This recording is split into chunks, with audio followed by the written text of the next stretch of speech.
안녕하세요. 대전 강남한의원 이강한 원장입니다.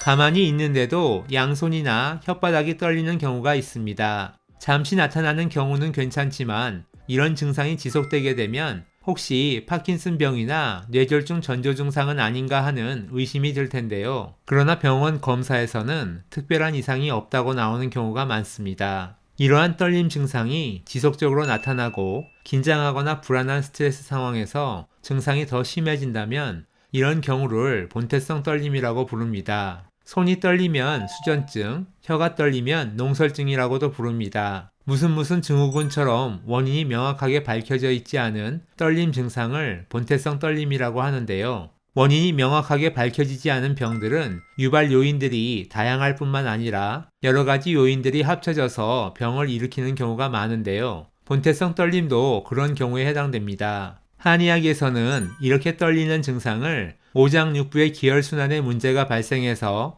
해당 장부의 기능에 장애가 생기면 떨림 증상이 생긴다고 보고 있습니다. 이 사진을 보시면 혀끝과 혀 양쪽 가장자리가 빨갛습니다. 설진에서 혀끝은 심장 영역, 혀 가장자리는 간 영역으로 심장과 간에 열이 있을 때 해당 부위가 이처럼 빨갛게 됩니다. 스트레스의 유형에 약간의 차이가 있지만 신체적, 정신적 과도한 스트레스는 심장과 간에 영향을 주어 정상적인 기능이 억압을 받으면서 열이 쌓이게 되는데요. 이때 평소 타고난 간의 기능이 약한 경우 떨림 증상이 나타나게 되고 스트레스를 받게 되면 더 심해지게 됩니다. 물론 심장열의 영향이 더 크냐, 간열의 영향이 더 크냐에 따라서 다양한 동반 증상들이 나타나게 되는데요. 심장열 증상이 심하면 불면증 같은 수면장애가 생기게 되고 가슴이 답답하고 숨을 쉬는 것이 힘들어지는 흉민증이나 가슴이 두근거리는 심계 등의 증상이 같이 나타납니다.